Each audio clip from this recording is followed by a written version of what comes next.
오늘 강연해 주실 분은 한국문학번역원의 김성건 원장님이신데요.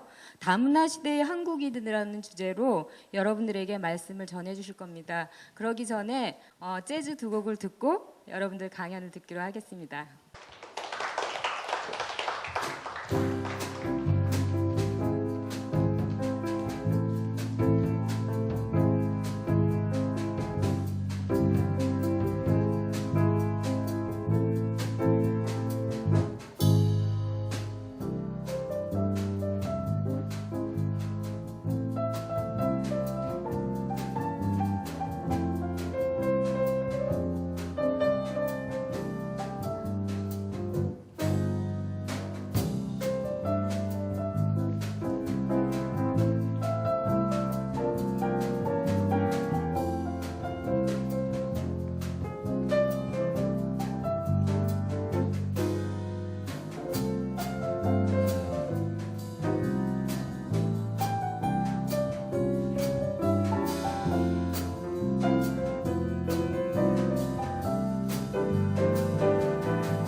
원장님 나오실 때 큰 박수로 환영해 주시기 바랍니다.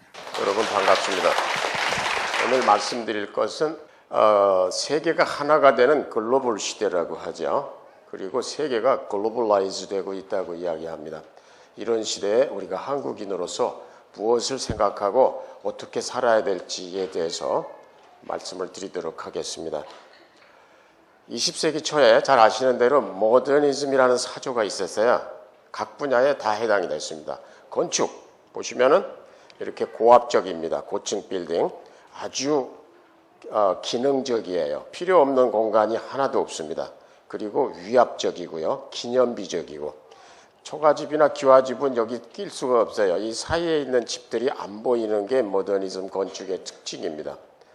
예술을 보시면 피카소의 그림 보시면은 도대체 뭔지 알 수가 없죠. 모르셔도 돼요. 예술가만 알면 돼요. 왜냐하면 예술가들은 보통 사람보다 더 뛰어난 사람들이기 때문에 그때는 그렇게 생각했습니다. 지금은 아니죠. 지금은 예술가나 이 미술을 감식하는 사람이나 똑같습니다. 그리고 이렇게 이 사람들은 세계가 보편적이어야 된다고 생각했어요. 그래서 어느 나라를 가나 똑같은 건물이 있어야 됩니다. 우리 을지로회가도 있죠. 여의도회가도 있고요. 옷도 똑같고 두발도 똑같아야 된다고 생각했어요. 그래서 그 생각은 좋은데 결과는 어떻게 됐는가 하면 우리가 다 서양 옷을 입고 서양 머리를 하게 이렇게 돼버렸죠. 우리 전통 복장 다 버리고 서양식 건물에서 살고 서양식 옷을 입고 이게 모더니즘의 문제점이었습니다. 왜냐하면 모더니즘이 서양에서 시작됐고 현대화가 혹은 과학기술이 서양이 그 당시는 동양보다 우월하다고 생각했기 때문에 자기 것들을 보편화시켰어요. 그런데 20세기 중반에 오면은 포스트 모더니즘이라는 사조가 이제 등장합니다. 모더니즘의 문제를 지적하면서 그것을 극복하겠다고 이야기를 하죠. 그래서 포스트 모더니즘 건물은 이렇게 고층 건물이 아니라 키가 작고 둥그렇고 현대와 전통을 조화시키고 또 혁신과 고유를 조화시키는 것을 이 사람들은 자기들의 그 철학으로 생각했어요. 여기 보시면 지금 시청 구청사가 있고 신청사가 있습니다. 제가 어저께 여기 지나가는데 같이 가던 사람이 이제 여기 들어가 봤더니 쓸데없는 공간이 엄청나게 많더라. 왜 그렇게 만들었는지 모르겠다. 잘못 지었다. 그래서 제가 그거 사실은 포스트 모던 개념의 건축들이기 때문에 그렇다라고 이야기를 했습니다. 이렇게 포스트 모던 건축은요, 들어가면 쓸모없는 공간들이 있어요. 여유를 중요시하죠.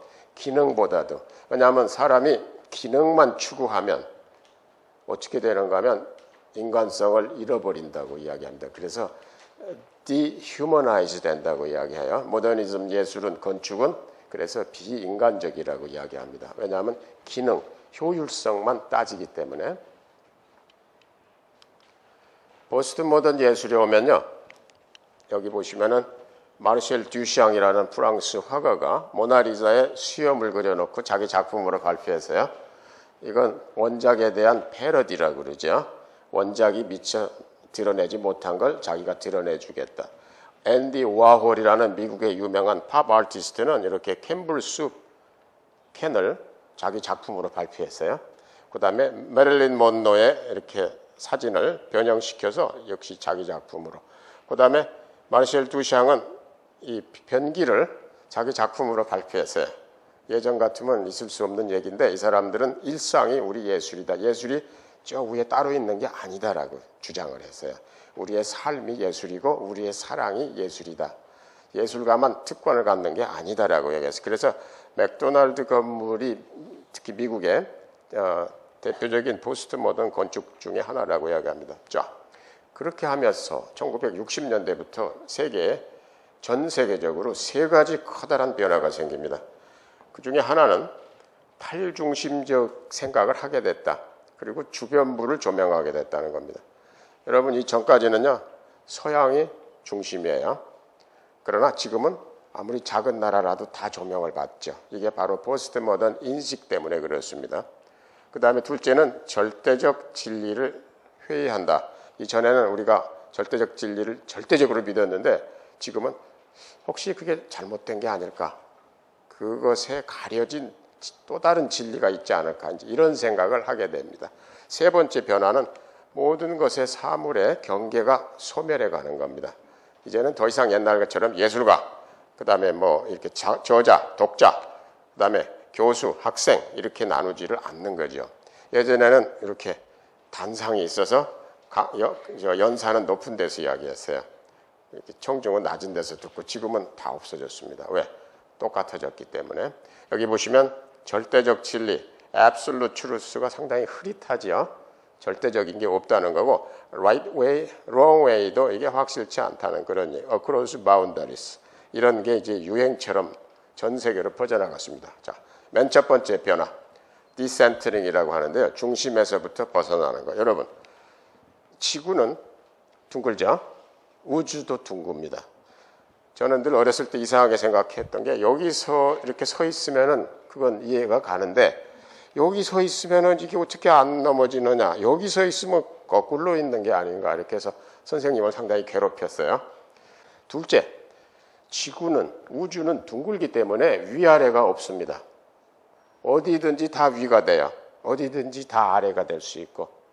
그러므로 우리가 상상할 수 없는 일이 지구에서 가능해진다는 거죠. 우주에서는 가능하다는 거죠.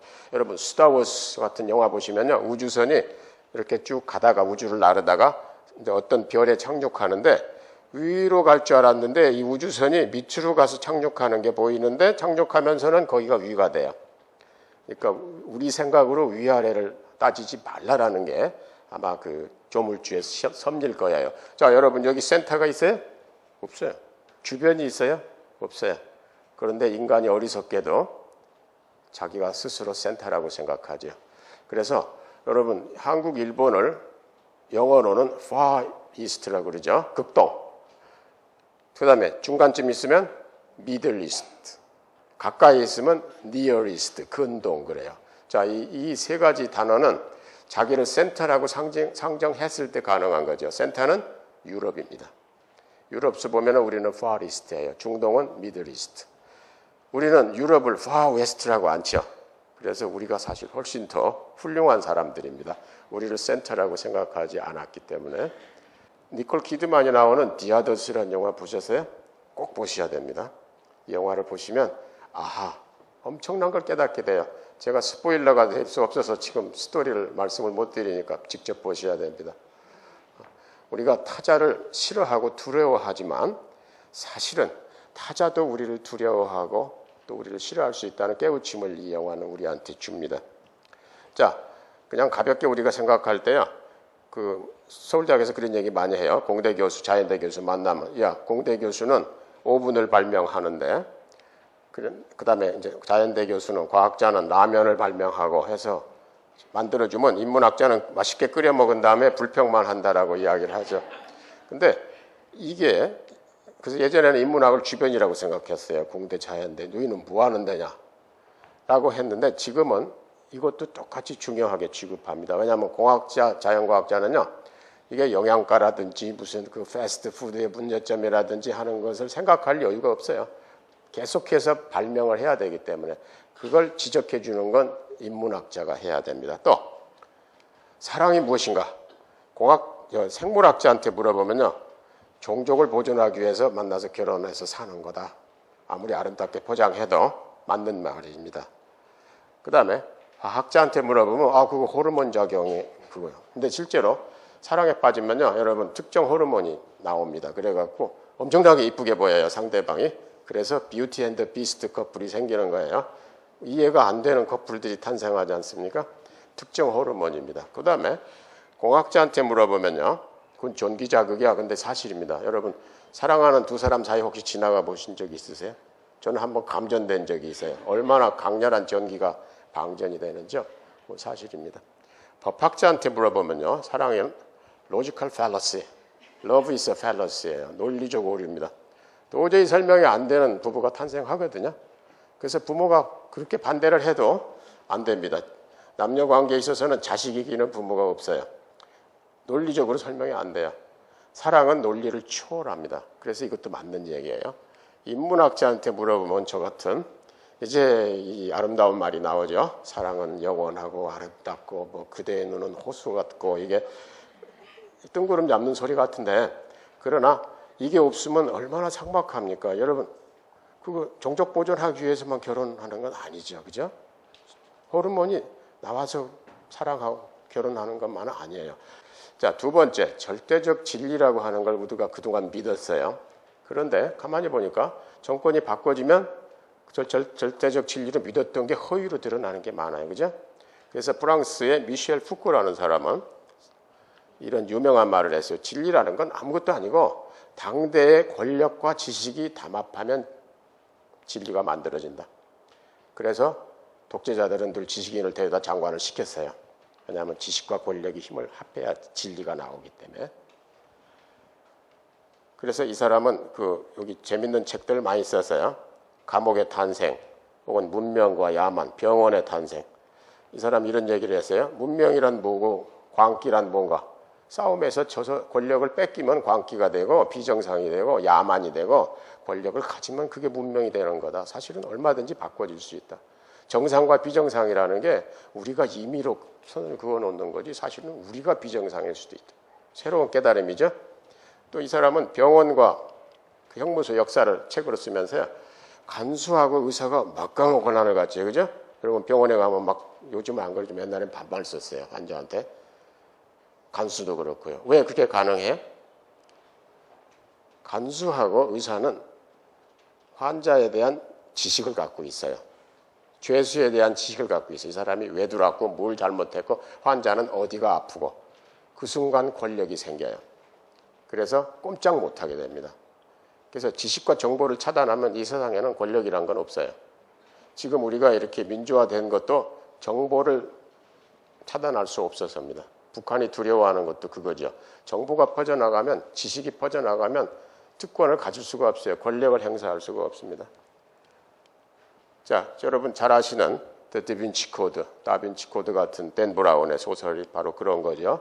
우리가 하나의 진리를 절대적 진리로 믿었는데 사실은 감추어진 또 다른 진리가 있을 수 있다. 그래서 그걸 추적하죠. 저는 이 책 아주 좋아해요. 왜냐하면은 뭐 너무 이렇게 대중소설이라고 하시는 분도 계시지만 저는 이 책 읽으면서 많이 배워요. 중세 역사, 미술사, 종교사, 깨달음, 이런 걸 주면 저는 좋은 책이라고 생각합니다.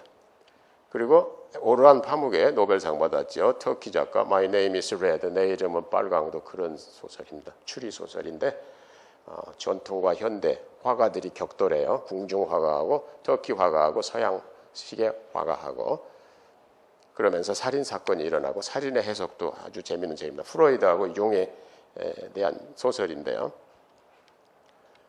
자, 베트남전을 최초의 포스트 모던 전쟁이라고 그래요. 왜냐하면 한국 전쟁이나 2차 대전 때는요, 전선이 있었어요. 고지를 뺐고 전선이 분명하게 있었어요. 베트남전은 전선이 없었습니다. 제가 베트남 전쟁 때 군에 있었기 때문에 잘 알아요. 정글에서 싸웁니다. 전선이라는 게 없고요. 총알이 사방에서 날아와요. 그 다음에 대의명분의 부재. 이때 우리들은 그때 군인들은 어떻게 생각했는가 하면 누가 우리의 진짜 적인지 알 수가 없다. 워싱턴에 있는 정치가들이 진짜 적일 수도 있다. 라고 처음으로 의심. 2차 대전 때 미군 의심해요? 전혀 아닙니다. 유럽을 문명을 보호하기 위해서 가서 야만적인 나치하고 싸우는 거예요. 세 번째, 적이 보이지 않는다. 베트남전은 적이 안 보여요. 주로 싸운 게 비에트콩하고 싸웠어요. 비에트콩은 남쪽에 있는 그 급진주의자들이에요. 대학생들의 상당수, 승려의 상당수. 그래서 같이 이렇게 있으면서 이 사람이 비에트콩인지 아닌지 알 수가 없어요. 갑자기 총을 쏴요. 그러니까 이 보통 전쟁하고는 다른 새로운 개념의 전쟁이 시작된 거죠. 그리고 이 전쟁을 이 지옥의 묵시록이라는 영화 보면 일종의 게임 혹은 락 뮤직 이런 걸로 생각을 하게 되고 클래식 뮤직. 그래서 절대적 진리, 선악의 구분이 무너지는 포스트 모던 전쟁이라고 합니다. 자, 여기 보시면 이제 디어 헌터라는 영화가 있고 플래툰이 있고 한데 왜 여기 닭이 있을까요? 치킨이 왜 있는가? 여러분 1930년에 미국이 대경제공황을 겪었어요. 엄청나게 고생했습니다. 그래서 엄마들이 내 자녀들은 절대 이런 고생 안 시키겠다고 그래갖고요. 직장을 안 갖고 곱게 키웠어요. 아이들을. 특히 아들들을. 이 아들들이 1965년에 미국이 베트남전에 참전할 때 전부 군대 갈 나이가 됐습니다. 그걸 the soft generation이라고 그래요.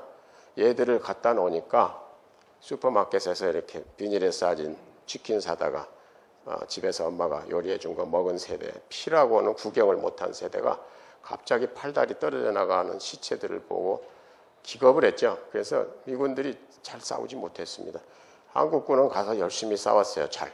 왜냐하면 여기나 거기나 이판 사판 이렇게 살기 힘들게. 부잣집 아이들은 절대 목숨 걸고 안 싸웁니다. 그래서 저도 아들이 군대 갔다 왔지만 늘 걱정하죠. 이 녀석들이 싸울 수 있을까? 차라리 나한테 총을 주면 내가 더 잘 싸울 것 같다는 생각에. 왜냐하면 다 부잣집 아이들이 돼버렸잖아요. 지금은. 옛날 60년대 미군하고 똑같아요. 그래서 제가 The Soft Generation이라고 이렇게 이야기를 하고 속으로 걱정을 하죠. 그래서 베트남전 생각할 때마다 치킨하고 The Soft Generation 생각이 납니다. 자, 세 번째는 모든 것의 경계가 소멸해 간다. 여러분, 움베르토 에코가 The Name of the Rose라는 소설을 썼는데 장르 이름. 서문에다가 이렇게 쓴 거 보셨어요? 이 소설은 내가 쓴 게 아니고 내가 번역한 거다. 14세기 말에 독일의 수도승이 라틴어로 쓴 걸 19세기 말에 프랑스 수도승이 불어로 쓴 걸 자기가 이태리어로 번역해. 왜 그랬을까요? 이 사람은 저하고 비슷해요. 이태리 볼로냐 대학의 번역학 센터 소장인데 번역도 원본하고 똑같이 중요하다는 말을 하고 싶었고요. 두 번째는 우리가 하는 모든 행위는 사실은 번역이다. 번역을 통해서 상대방한테 전달이 된다라는 걸 이야기하고 싶었던 것 같아요. 그래서 옛날은 translator is a traitor 이렇게 번역자는 반역자다 그랬는데 지금 그렇게 많고요. cultural mediator, 문화 중재자라고 이야기를 합니다. 여러분 장미 이름에서 그 장미 이름이란 말이 어디서 나왔을까요? 셰익스피어의 로미오와 줄리엣에서 나왔어요. 여기 보시면 이제 둘이 사랑할 수 없잖아요. 그죠? 그 원수 가문이니까. 그러니까 줄리엣이 로미오한테 What's Montague? 로미오 montague니까 이름이. 그 이름이 무엇인가? Be some other name. 다른 이름이었으면 얼마나 좋았을까? What's in a name? 이름이란 무엇인가? that which we call a rose, 우리가 장미라고 부르는 것은 by any other name would smell as sweet. 다른 이름으로 불러도 여전히 향기로운 것을. 이렇게. 여기서 이제 그 제목을 갖고 왔어요. 상당히 감동적이죠. 그러나 그건 절대적 진리예요. 사실은 거기 숨어있는 또 다른 진리가 있어요. 셰익스피어가 살았을 때 런던의 두 극장이 라이벌이었어요. 셰익스피어는 글로브 시애터, 지구극장 소속이었고 라이벌은 로즈 시애터였어요. 그래서 늘 싸웠어요. 그래서 셰익스피어가 여기서 사실은 로즈 시애터를 놀리고 있어요. 너네 이름 바꿔도 여전히 냄새가 나. 왜냐하면 그때는요 천막에서 하는 공연을 했기 때문에 이렇게 막 노동자들이 소리 지르고 막 던지고 이런 게 셰익스피어 극이었어요. 그러니까 로즈 시애터는 이게 완전 하층 계급이 가서 냄새가 나고 이름 바꿔도 여전히 나, 로즈라고 해도 나고 다른 이름으로 불러도 나라고 하는 것도 들어 있습니다. 그래서 우리가 어느 하나만 절대적이라고 생각하시면 안 됩니다. 자, 선과 악의 경계도 점점 모호해져요. 여러분 40년대까지만 해도 미국 영화에서 경찰 제복을 입은 사람을 나쁘게 묘사하면 검찰에 통과가 안 됐어요. 지금요? 경찰 옷을 입은 악당들이 얼마나 많아요. 그죠? 여러분 터미네이터 2 보시면 그 모터사이클 갱 옷을 입은 아놀드 슈와츠네거는 사실은 좋은 사이보그고 경찰 옷을 입은 사이보그는 악당이죠. 우리가 영화 중반까지 그걸 몰라요. 우리 생각을 뒤집어 놓는 겁니다. 그래서 그걸 포스트 모던 인식이라고 그래요. 여러분 저기 그 댄 브라운의 Angels and Demons도 그래요. 천사와 악마 구별을 없애버려요. 댄 브라운이 소설에서. 그 다음에 이 반 헬싱이라는 이 영화 보시면 드라큘라하고 반 헬싱하고는 종이 한 장 차이에요. 여러분 원작 소설도 그래요. 둘이 아주 비슷한 사람이에요. 반 헬싱이 삐끗하게 맘만 먹으면 언제든지 흡혈귀가 될 수 있는 사람이고 이렇게 그러니까 경계가 허물어지는 거죠. 여러분 마이클 잭슨이 한국에 왔을 때 세 가지 헷갈리는 게 있었죠. 흑인인지 백인인지 또 여자인지 남자인지 이뻐요. 또 아이인지 어른인지 이 사람 일부러 그렇게 하고 다녔어요. 자기는 경계를 해체하겠다. 이 세상에 절대적인 경계란 없다. 마돈나 원래 저기 댄서였는데요. 가수도 됐다가 배우도 됐다가 뮤직비디오 감독도 됐다가 에이즈 퇴치 운동가도 됐다가 아주 다양한 정체성을 갖고 있었고 이 사람은 섹스를 플레이그라운드라고 봤어요. 그러니까 섹스가 하나의 놀이터예요. 이렇게 그리고 경계를 이제 물론 넘어요. 그래서 첫 뮤직비디오가 이 경계선이라는 거예요. 이 사람. 그래서 소수인종 남자하고 이렇게 사랑에 빠지는 게 스토리입니다. 노래 나오고요. 자, 영화도 마찬가지입니다. 영화를 영어로요. Dream Factory, Show Business, Entertainment Industry라고 하는데 앞에 단어는 상당히 낭만적인 거죠. 뒤에는 돈을 버는 거예요. 그 영화는 두 가지가 다 있어요. 우리 저 학생들이 미국 영화 보지 말자. 미국 이데올로기를 뻗들인다. 그래서 제가 늘 질문하는 게 어떤 게 미국 영화냐? 그렇게 간단하게 생각하면 안 된다. 감독이 미국 사람이면 미국 영화니? 지금 헐리우드에요. 미국 사람 아닌 감독이 엄청나게 많아요. 다이 할드 감독한 데니 할리는 이제 유럽 사람이고 이 553, 존 우는 앵리도 그렇죠. 이안 감독도 그렇고 중국 사람이고 제인 캠피언 피아노 감독했던 사람은 오스트레일리아 사람. 그러면 배우가 미국 사람이면 미국 영화인가? 지금 미국 배우만큼이나 외국 배우가 있어요. 많아요. 여기 보면 멜 깁슨은 오스트레일리아, 주드 로우는 영국, 니콜 키드만 오스트레일리아, 피어스 브로스는 영국, 션 코네리 영국. 지금은 시대가 바꿔졌어요. 그러면 미국에서 찍으면 미국 영화인가? 지금 미국에서 찍은 영화는 거의 없어요. 왜냐하면 임대료가 비싸기 때문에 다 다른 데서 찍습니다. 예를 들면 타이타닉은 멕시코에서 찍었고요. 지옥의 묵시록은 필리핀에서 찍었고 램보는 캐나다에서 찍었어요. 그래서 헐리우드도 두 가지 얼굴이 있어요. 헐리우드를 우리 젊은 학생들은 그냥 무조건 비판하는데 이렇게 말하자면 지배 이데올로기하고 맞는 영화도 만들어요. 램보라든지 탑건이라든지 더 그린볼에는 존 에인이 베트남전 필요하다라고 주장했어요. 그 베트남을 공산주의로부터 구하기 위해서 이 사람은 아주 그 미국이나 자기를 이렇게 약자를 보호하는 그런 존재로 생각했던 최후의 로맨티스트입니다. 존 웨인은. 그래서 부인도 멕시코 여자였어요. 실천했습니다. 자기 철학을. 멋있죠? 근데 존 웨인은 지금 이렇게 복합적인 현실을 이해하지 못했을 거예요. 살았더라면. 자, 지배 문화를 비판하는 영화를 헐리우드이 얼마나 만드는데요. 디어 헌터, 로버트 드니로 나오는 거. 그 다음에 7월 4일생, 지옥의 묵시록, 플래툰, 또 이 마이클 모어가 감독한 페러나잇 9/11 이런 영화들요. 그러니까 헐리우드를 간단하게 우리가 매도하면 안 돼요. 자, 우리 이제 도서관에 있으니까 책 이야기 잠깐 하죠. 종이책하고 전자책의 경계도 급속도로 무너져가고 있어요. 여러분 아이패드가 약 400권의 책을 그 용량에 따라서 다르지만 그 안에 담을 수 있어요. 그러면 400권 책보다 젊은 애들은 그냥 그거 갖고 가고 싶어 하죠. 그래서 미국은 교과서가 이제 그걸로 바꿔지는데 이건 이제 그 찬반의 의견들이 있어요. 문제점도 있고 나름. 그러나 현실에서는 지금 바꿔지고 있습니다.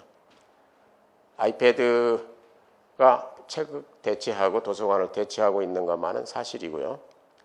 그 다음에 2011년에 이미 그 전자책이 이북이 종이책 매출을 능가했습니다. 여러분 저 휴대폰, 스마트폰 갖고 계시는데 스마트폰이 대체한 게 엄청 많죠. 전화, 컴퓨터, 내비게이터, 책, 신문, 잡지, 그 다음에 전화번호부, 달력, 메모지, TV, 그 다음에 스테레오 뮤직, 사전 엄청나게 이거 하나만 있으면 다 돼. 자, 호르헤 루이스 보르헤스라고 하는 아르헨티나의 소설가는 아르헨티나 국립도서관장이었어요. 이 사람이 유명한 말을 했어요. 도서관은 마치 우주와도 같고 미로와도 같다. 여러분 그 서양의 도서관은 이렇게 원형으로 되어 있습니다. 그래서 한 바퀴 삥 돌아서 다시 원점으로 돌아와요. 어쩔 때는 자기 위치를 잃어버릴 수도 있어요. 길을 어느 시점에 와 있는가를 자기가 잘 모를 수 있고요. 그 다음에 아주 유명한 말을 했어요. 이 세상에 인간이 발명한 것 중에서 가장 놀랄 만한 것은 책이다. 다른 모든 건 신체의 확장이다. 예컨대 현미경과 망원경은 눈의 확장이고 전화기는 귀의 확장이고 칼이나 삽은 손의 확장이다. 그러나 책은 기억력과 상상력의 확장이다. 이런 멋있는 말을 했습니다. 또는 이런 말도 했어요. 말년에 눈이 멀었어요. 그런데 책을 계속 사서 모았대요. 왜냐하면 책이 거기 있다는 것만으로도 자기가 만족했기 때문에. 그 다음에 책이 사라질 것이라고 하지만 내가 보기에는 있을 수 없는 일이다. 신문은 복잡한 것을 생각하지 않으려고 읽고 음반도 고통을 망각하려고 듣지만 그러나 책은 기억하려고 있는 것이다. 여러분 파키스탄의 교육 활동가인데 말랄라 유사프자이라는 여자가 유명한 말을 했어요. 한 권의 책, 하나의 펜, 하나의 어린아이, 한 명의 교사가 세상을 바꿔놓을 수 있다. 여러분 가장 오래된 파피루스가 발견됐어요. 이집트 그 파피루스가. 거기 써진 내용이 단식이었습니다. 어떤 작가가 아직도 아무도 말하지 않은 단어와 표현이 있다면 얼마나 좋을까. 그 옛날에요. 그러나 지금도 여전히 새로운 거 얼마든지 우리가 만들어낼 수 있죠. 가장 오래된 동굴 벽화는 요즘 젊은 것들 버릇없어 큰일이다. 예나 지금이나. 그 다음에 제가 그 초등학교 때 좀 절망했었는데 교과서에 보니까 남자로 태어났으면 5수레의 책을 읽어야 된다 그래서 엄청난 줄 알았더니 나중에 보니까 중국의 그 죽간이라고 대나무로 쓸 때요. 편지 한 통 쓰면은 막 이따맣게 많으니까 5수레 하면은 한 50권쯤 되지 않을까 이렇게 중문학자가 저를 위로해서 안심한 적이 있었습니다. 자, 15세기에 구텐베르크가 활자책을 만들면서 전 세계로 퍼져나갔죠. 책이. 그전에는 필사했습니다. 손으로 다 수도승들이 베꼈어요. 이 사람들이 이 테크놀로지를 이용해서 모든 사람들을 다 깨우치는 역할을 해서 그래서 구텐베르크가 유명하죠. 지금은 이제 패러다임이 바꿔지고 있지만요. 전자매체로. 우리 금속 활자가 14세기니까 한 세기 빠른데도 세계에서 인정을 못 받는 이유는 대중을 위해서 사용하지 않았기 때문에 그러니까 왕을 위해서 불경을 만들었고 그래서 이렇게 퍼뜨리는 게 굉장히 중요하다는 걸 우리가 배울 수 있죠. 지금은 이제 칼라 TV가 60년대부터 소설보다 더 재미있는 현실을 만들어내고 드라마가 소설보다 더 재미있는 시대가 돼버렸죠. 심지어는 리얼리티도 창조한다 그러죠. 이제 컴퓨터로 오면은 이건 뭐 더 말할 것도 없죠. 자, 제가 미국에 예전에 있을 때 미디어 플레이라는 이게 상점이 있었어요. 큰 전자 상점. 절반은 전자고 절반은 종이책이에요. 그러면 가족들이 가서 아이들은 전자책 쪽으로 가고 부모들은 종이책 쪽으로 가서 아주 평화스럽게 책을 보다가 또 심심하면 자리 바꿔서 또 구경하기도 하고 이런 걸 봤어요. 그래서 두 가지가 저는 얼마든지 공존한다고 봐요. 그리고 당분간은 공존할 겁니다. 우리 세대는. 이제 여러분의 자녀 세대쯤 되면 아마 종이책이 살아남기 힘들지 않을까 이런 생각하고 있지만 미국의 바언스 앤 노블이라는 큰 체인에서 책이 안 팔려갖고요. 아이디어를 냈어요. 커피숍을 들이자. 벌떼같이 반대했습니다. 신성한 서점에 카페가 웬 말이냐. 그런데 스타벅스가 들어온 다음에 책 매출이 엄청나게 올라갔어요. 우리 여기 저 오다 보니까 우리도 카페가 있는데 아주 좋은 아이디어입니다. 예, 우리가 그 카페를 무시할 이유가 전혀 없어요. 왜냐하면 그 친구하고 만나러 왔다가 거기서 책을 보는 거죠. 그 다음에 그게 잘 되니까 이제 CD하고 DVD를 같이 팔자 여전히 반대파가 많았는데 이걸 같이 팔면서 또 책 매출이 올라갔습니다. 그래서 적이라고 생각하지 말고 전자 매체를 친구로 우리가 끌어안아야 돼요. 자, 여러분 보아가 일본에서 가수죠. 뜰 때 5년 걸렸습니다. 왜요? SNS가 없었기 때문에.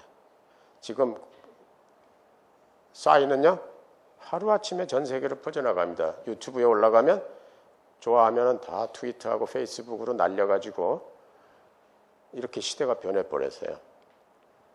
그래서 경계가 없어지는 것 중에 하나가 이제 활자책 소설하고 컴퓨터에 쓰는 소설. 로버트 쿠버라는 이 사람은 지금 85세인데 컴퓨터에 소설을 쓰고 있어요. 대단하죠? 그 다음에 만화와 소설의 경계도 없어져서 지금은 만화라고 하지 않고 그래픽 너블이라고 하죠. 그래서 이 사람이 쓴 아르트 스피글만이 쓴 쥐는 마우스는 퓰리처상도 받았고요. 그 다음에 In the Shadow of No Towers라는 건 9.11을 다룬 만화인데 아주 잘 썼습니다. 그 다음에 해리포터도 역시 소설하고 게임의 경계를 없었다고 이야기를 하고요. 그래서 탄생하는 게 융합학문, 창조경제, 경직된 기계하고 유연한 인문학적 상상력이 결합될 때 혹은 경제하고 인문학적 상상 창의력이 결합할 때. 그래서 리오 막스라는 MIT 미국 교수는요, The Machine in the Garden이라는 유명한 책을 썼어요. 책 표지는 정원에 기관차가 들어와 있는 건데 우리가 정원 이건 이제 목가적인 꿈이죠. 그러나 정원을 아름답게 가꾸기 위해서는 잔디 깎는 기계가 필요하다라고 이 사람은 이야기하고 있습니다. 그래서 영화도 만들어졌어요. 여러분 레인맨이라는 영화가 사실은 그런 영화인데요. 이 영화를 잘못 보는 사람들은 기자들은 신문에 그렇게 썼어요. 더스틴 호프만이 자폐증 환자 역할을 너무나 잘한다. 아카데미도 더스틴 호프만한테 줬어요. 저는 탐 크루스한테 줘야 된다고 생각해요. 왜냐하면 탐 크루스가 주인공이고 더스틴 호프만은 탐 크루스의 눈을 뜨게 해주는 교과서예요. 자기가 오래 잃어버리고 돈과 기계 속에서 살다가 비로소 무엇을 잃어버리고 살았는가를 깨닫게 해주는 게 레인맨입니다. 비를 몰고 오는 사람. 프리티 우먼도 마찬가지예요. 우리나라 신문에 이거 현대판 신데렐라 이야기다라고 했는데 제가 볼 땐 전혀 아닙니다. 이게 뉴욕의 아주 그 냉혹한 사업가가 회사가 비틀거리면 싼 값에 사서 다 쪼개갖고 비싸게 팔아요. 아주 잔인합니다. 로스앤젤레스에 와서 여자를 만난 다음에 비로소 자기가 그동안 뭘 상실하고 살았는가를 깨닫고 변해요. 뉴욕으로 데리고 갑니다. 그래서 신데렐라 얘기가 아니라 이 소위 그 목가적인 꿈으로 상징되는 여성을 만남으로써 자기가 잃어버리고 산 걸 깨닫고 회복하는 이야기입니다. 그래서 리처드 기어가 주인공이에요. 그 리처드 브라우티간이라는 소설가가 미국의 트라우트 피싱 인 아메리카라는 소설에서도 역시 그런 얘기를 하고 있어요. 그 내용이 참 좋아서 제가 이걸 번역했는데 제목을 물론 미국의 송어낚시라고 붙였어요. 한 권도 안 팔렸어요. 그래서 교보에 가서 보니까 그 책 이렇게 정리하는 여직원이 낚시 코너에 꽂아놔가지고 낚시꾼이 5권 샀다가 반품이 들어왔어요. 자, 저는 그 대중문화하고 고급문화 이야기할 때 이런 생각을 해봅니다. 이건 제 생각이에요. 뷰티 앤드 비스트가 그 둘의 관계를 아주 잘 나타내 주지 않을까. 왜냐하면 이 이야기에 보면 이 아리따운 정말 청순한 이 여자가 거대한 이 야수의 성에 갇혀 있어요. 마법의 성에. 도망갈 수 있어요? 없습니다. 어떻게 해결했어요? 야수하고 사랑에 빠져갖고 성의 주인이 돼버렸어요. 그 순간 야수가 미남 왕자로 변신합니다. 마법에 걸렸기 때문에. 이 야수는요, 거대한 텔레비전 산업, 거대한 영화 산업, 거대한 대중문화 산업이라고 저는 봅니다. 이 가냘픈 이 여성은 순수문화, 순수문학의 상징. 왜냐하면 이름이 벨르예요. 그럼 프랑스 말로 벨르레트 하면은 순수문학입니다. 그래서 이 영화를 원수로 생각하지 말고 영화를 잘 이용하면은 얼마든지 이 문학이 힘을 얻을 수 있지 않을까 그런 생각을 해봅니다. 대중문화 얘기 나왔으니까 미국이란 나라는 귀족문화가 없고 대중문화만 있죠. 유럽에서는 예컨대 이게 다 지금 대학은 귀족 자녀를 교육시키는 거고 그 다음에 이 잔디밭은 귀족들만 갖고 있어요. 영주. 사냥도 귀족들만 합니다. 미국에 오면은 이게 정반대가 돼요. 하버드 대학인데 누구나 공부만 좋아하고 공부 잘하면 들어갈 수 있고 미국은 집집마다 이렇게 잔디밭이 한 뼘씩 있죠. 자기가 영주예요. 그 다음에 사냥은 노동자들이 주로 하죠. 이게 이제 유럽하고 미국의 차이인데요. 미국의 탄생은 시작부터가 아주 상업적이에요. 대중적이고. 뭐냐 하면 프랑스 혁명이나 러시아 혁명은 고상한 이념이 있었어요. 미국은 없어요. 식민지에다가 영국이 차를 비싸게 파니까 화가 나갖고 인디안으로 변장하고 차를 다 강에 빠뜨리고 독립전쟁이 시작됐어요. 참으로 재밌게 시작된 나라죠. 여러분 미국의 특징은 저는 슈퍼마켓, 패스트푸드, 컨비니언스 스토어라고 봐요. 왜냐하면 미국 사람은 슈퍼마켓을 만들어서 처음으로 거기다가 책을 꽂았어요. 책, 서점을 꽂드렸어요. 그 안에 우체국, 문구점, 정육점, 제과점, 그 다음에 그로서리 파는데 없는 게 없죠. 신문 가판 데도 있어요. 24시간 여는 데도 많고. 그래서 제가 미국 살 때 엄청 편리했는데 거기만 가면 다 있어요. 은행 우체국도 있고. 제가 그 옥스퍼드 있을 때 영국에 살 때 불편했던 게 5시만 되면 영국은 문을 다 닫고요. 신문을 사러 가려면 슈퍼에 가면 없어요. 거기는 식료품만 팔아요. 그래서 신문 가판대를 따로 찾아가야 되고 우체국은 우체국 이렇게. 그래서 그 유럽하고 문화가 상당히 다르구나. 그러면 왜 이 사람들이 편의점 좋아하고 패스트푸드 좋아하는가? 누구는 이렇게 뭐 거창하게 뭐 거기 미국 이데올로기가 들었고 뭐 먹으면 미국 사람 같이 느껴져서 먹는다고 그러는데 아니죠. 편리해서 우선 좋아하고 맛이 있어서 좋아하는 것 같아요. 저는 그래요. 저는 미국 사람 되고 싶어서 먹어본 적은 한 번도 없어요. 그냥 지나가다가 편리해서 사서 먹고 또 맛도 괜찮고 특히 젊었을 때는 그게 이제 미국 문화의 특징이어서 이 사람들은 그걸요 컬처럴 디모크라시라고 그래요. 문화 민주주의. 부자나 가난한 사람이거나 누구나 그 액세스가 가능해서 아무 때나 먹을 수 있는 먹는 것에 있어서 절대 차별을 받지 않아요. 여러분 중국 제가 베이징에 가서 그 북경대 친구한테 들은 얘기인데 거기는 그 당의 높은 사람들이 먹는 건 시내에서 안 팔아요.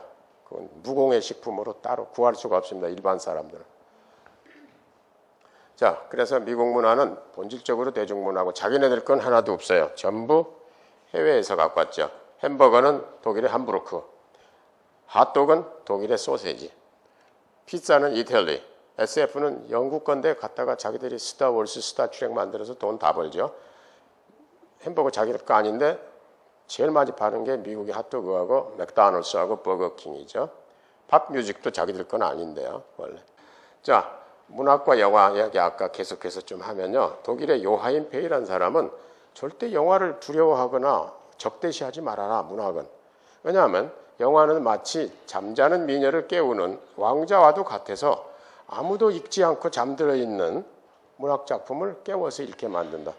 여러분 이따막에 두꺼운 거 아무도 안 읽지만 그러나 영화하고 맞물리면 읽습니다. 예를 들어서 모엔이 노벨상 받았는데요. 여러분 제가 엊그제 미국 출판사 대표하고 이야기했는데 없대요. 미국의 모엔 작품이. 제가 볼 때는 이 사람이 받은 결정적인 그 이유 중에 하나는 패왕별이를 보지 않은 사람은 없어요. 이 세상에. 원작자입니다. 그 다음에 붉은 수수밭. 영화덕을 본 거예요. 이 사람은. 자, 민음사에서 나온 세계문학전집에 오만과 편견이 있어요. 서울대 영문과 제 제자가 번역했는데 재벌이 됐습니다. 왜냐하면 영화하고 맞물렸어요. 이 소설 재미없거든요, 사실은. 근데 영화하고 맞물리면 대박이 납니다. 제가 번역한 것은 영화가 안 만들어졌어요. 그래서 저는 여전히 그 가난하게 살고 있습니다. 자, 세계 속의 한국에서 잠깐요. 이건 제가 한 15년 전에 그 코리아 헤럴드라는 신문에 칼럼을 쓰면서 처음 쓴 걸로 알고 있는데 요즘은 이제 누가 시작했는지 모르고 다들 자기가 발견한 것처럼 이제 쓰는 경우도 많아졌어요. 보편화돼서. 제가 그때 쓴 건 저는 어렸을 때 동해서해 남해 이렇게 배웠어요. 교과서에서. 이건 잘못된 거다. 왜냐하면 한국을 센터라고 봤기 때문에 이게 동해가 되고 남해가 되고 서해가 되는 건데 황해라고도 하는데 황해는 이제 중국 말입니다. 이게 일본에서 볼 때는 웨스트시인데 이스트시라고 그러면 세계에서 통용되겠어요? 안 돼요. 세계 90%가 인정 안 해줘요. 지금 저기 우리 신문에는 미국에서 주마다 병기한다 동해하고 천만의 말씀입니다. Sea of Japan 쓰고 밑에 괄호하고 이스트시라고 써요. 그러면 그건 병기가 아니에요. 하나는 주고 하나는 종입니다. 만약에 이걸 우리가 Sea of Korea라고 했으면 어디 감히 괄호 속에 넣어요. Sea of Korea / Sea of Japan이죠. 그러니까 얼마나 인식 마인드가 중요한지 우리가 정말 안타까울 때가 많아요. 저는 이렇게 영국의 존 메이스필드라는 시인이 이런 시를 써서요. I must go down to the seas again. 나는 다시 바다로 나가야만 하리. 새벽마다 나는 듣는다. 파도 치는 소리, 돛이 펄럭이는 소리. 이러니까 이 사람들은 세계의 4분의 1을 식민지로 지배했어요. 근데 우리는 시를 보나 노래를 보나 가요를 보나 당신과 나 사이에 저 바다가 없었다면 쓰라린 이별만은 없었을 것을. 바다는 원망의 대상이에요. 우리는 이별. 바다만 보면 손수건을 흔들어요. 이별. 유치원의 시 보세요. 저 푸른 해원을 향하여 흔드는 영원한 노스텔자의 손성. 바다를 보면 이렇게 향수에 젖어갖고 그러니 진출할 수가 없죠. 해양 강국이 될 수 있는데 여러분 영국하고 일본은 섬이니까 이건 해군이 제일 셉니다. 육군 형편없어요. 자, 미국은 삼면이 바다예요. 우리하고 같아요. 해군이 막강합니다. 여러분 1947년에 미 국방성이 생기기 전에는요 해군성밖에 없었어요. 육군하고 공군요 조그마 갖고 전쟁성이라고 그래서 장관급이 아닙니다. 해군 장관은 장관이에요. 지금도 세크리타리라고 그래요. 해군 장관은. 그래서 강요회의에 들어갑니다. 47년에 국가보안법을 만들면서 CIA 만들고 국방부를 처음 만들었어요. 그래서 육군, 공군 들여왔지만 힘은 없어요. 미국은. 여러분 탑건 보셨죠? 전투기 조종사는 전부 해군입니다. 미국에. 왜? 지금은 거리가 멀기 때문에 다 항공모함에서 발진하기 때문에 해군이어야 돼요. 그럼 공군은 뭘 하는가? 수송을 해요. 그 다음에 폭격기. 전투는 안 씁니다. 공군은. 그러니까 작을 수밖에 없어요. 규모가. 육군요? 뭐하러 커요? 최첨단 전쟁을 하는데. 근데 우리는 삼면이 바다인데 웬걸 육군이 엄청 세죠? 갈 데도 없는데 위에도 막히고 다 막혔는데 참으로 이상한 현상이죠. 최근에 그래도 해군이 좀 커졌어요. 우리가 해군이 강해야지 정상입니다. 사실은. 우리 마인드가 그래야지 해양강국이 돼요. 그래서 제가 국사학자한테 야 보릿고개 때 그렇게 굶어 죽으면서 왜 바다에 널려있는 생선을 안 잡아먹었느냐 그랬더니 정말 가슴 아픈 슬픈 얘기를 해주더군요. 관에서 못 잡게 했다고 그래요. 왜냐하면 물고기를 잡으면 세금을 받아야 되는데 냉장고가 없기 때문에 다 부패하니까 물고기를 못 잡게 하고 산에 가서 화전민이 되라고 그랬다고 그래요. 농사를 지어갖고. 해양 강국이 못된 이유가 많죠. 그러다 보니까 바다를 무시하는 용어들이 많이 생겨서요.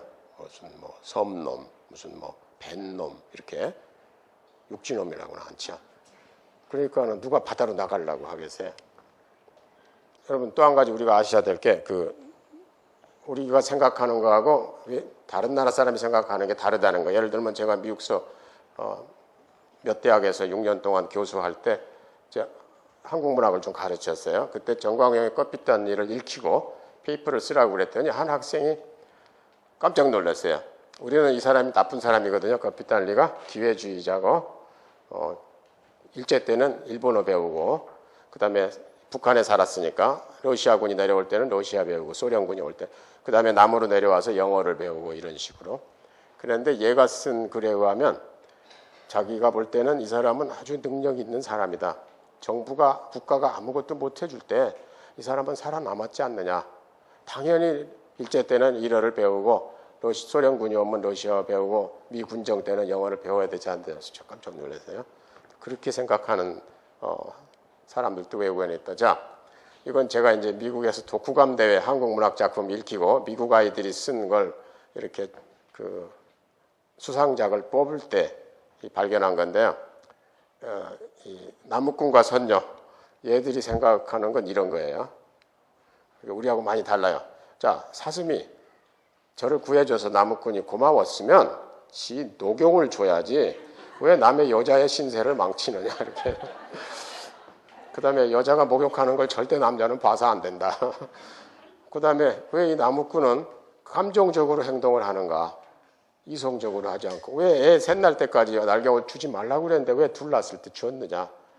자승자박을 한 거다. 그 다음에 나중에 하늘에 이제 또 우니까 하늘로 데리고 갔어요. 근데 또 엄마가 보고 싶다고 그래갖고 다 큰 남자가 엄마한테 이제 말을 타고 갔는데 내려가는데 날개 달린 말을 엄마가 이제 뜨거운 죽을 줬어요. 그러니까 말 타고 그걸 먹다가 말에 떨어뜨려서 그 주책 없이 내려서 먹지 왜 또 말에서 먹어가지고 말이 놀라서 얘를 떨어뜨리고 하늘로 가버려서 다시는 자기 부인을 못 만났거든요. 그런 것도 굉장히 재밌게 읽었어요. 제가 심사하면서. 요건 제가 옛날에 미국 펜실베니아 주립대학교 교수할 때 우리 학생들하고 이렇게 그 문화적 이해를 상당히 그 경험한 그런 때였는데요. 제가 왜 이 사진을 넣는가 하면 제가 그때 거기 부교수로 부임을 했는데 90년에 학과장이 이렇게 웰컴 어보드 하고 주차 태그를 초록색을 주고 주차 맵을 줘요. 어디에 주차할 수 있다. 보니까 초록색 주차장이 교문 밖에 있어요. 못 들어와요. 15분 걸려요. 걸어서 오려면. 그래서 제가 따졌죠. 내가 교육 경력이 10년도 넘는데 어떻게 내가 교문 밖에 있느냐 내 주차장이. 바로 이 밑에 있는 이 주차장은 뭐냐 그랬더니 그 학과장 이야기가 너는 다른 대학서는 경건을 했을지 모르지만 우리 대학은 하나도 한 게 없다. 그러므로 처음부터 시작해야 돼. 학생 주차장은요 아예 엄청 멀어요. 그 다음에 여기 있는 사람은 평생 학교에 봉사한 할아버지 할머니들인데 걸음을 잘 못 걸으셔. 너는 젊지 않느냐. 그래서 제가 15분 걸어서 강의실하고 연구실에 다닌 적이 있어요. 여러분 한국대학교는 모든 교수의 연구실이 똑같아요. 지금 서울대학 영문과는 다 제 제자들인데 이제 막 들은 교수, 젊은 교수나 제 연구실이나 똑같아요. 아무도 그게 부당하다는 걸 우리는 모르죠. 그러니까 굉장한 평등 사상을 우리가 갖고 있는 것 같아요. 서울대 총장이 전용 주차 공간 없습니다. 이거 만들었다가는 학생들이 가만 안 둬요. 무슨 특권이냐 이게 갑질이냐 이렇게. 그래서 총장 내려놓고 저기 문화관 뒤에 숨어서 있다가 총장이 부르면 이제 다시 픽업하러 가고 그렇습니다. 미국 대학이요? 학장 주차장 다 따로 있어요. 제가 버클리 교수를 했는데 거기는 노벨상을 받는 교수는요 제일 큰 상을 학교에서 줘요. 자기 연구실 바로 앞에 전용 주차장을 이렇게 이름 딱 써갖고 줍니다. 그래서 우리는 그 경제적 부의 평등을 주로 생각하고 아파트 좋아하는 이유가 우리 다 똑같은 데서 산다라는 안심을 준다고 그래요. 계급과 지위의 평등을 우리는 원하고 특권을 인정하지 않는데 미국은 이 경제적 평등은 이건 자본주의 사회에서는 이건 어쩔 수 없다고 생각하고요. 굉장히 계급 사회입니다. 그래서 이 사람들은 그 대신에 인간의 존엄성이 평등해서 법 앞에 만인이 평등하다 생각해요. 여러분 엄청난 계급 사회입니다. 미국은. 교수도요. 처음에 제가 이제 시간 강사할 때 박사 받기 전에는 지하실에 방을 주는데 세 사람 같이 넣어요. 창이 없어요. 나오면 문 열고 나오면 바로 앞에 화장실이 있어요. 기분 나쁘게. 박사를 받고 조교수로 발령이 나면요 1층으로 올라가는데 창이 없어요. 미국은 창으로 계급이 구별돼요. 부교수가 되면 한층 올라가면서 창이 생겨요. 학장, 부총장, 총장이 되면 코너룸이라고 그래서 이쪽 전체가 창이고 이쪽 전체도 창인 방을 줍니다. 여러분 영화 보시면 회사 중역들, 부사장들 방 그랬잖아요. 그걸 코너룸이라고 그래요. 그래서 영어로 I got a corner room today 그러면은 나 승진했다는 뜻인데 우리 한국 그래서 자막 딸 때 언제나 구석방으로 쫓겨나서 이렇게 이야기하죠. 그래서 이제 이런 것들이 우리가 글로벌 시대에 살면서 알아야 되는 또 변해야 되는 인식들입니다. 사실은 지금 절반밖에 못했는데 그럼에도 불구하고 시간이 다 돼서 오늘 여기까지 하겠습니다. 고맙습니다.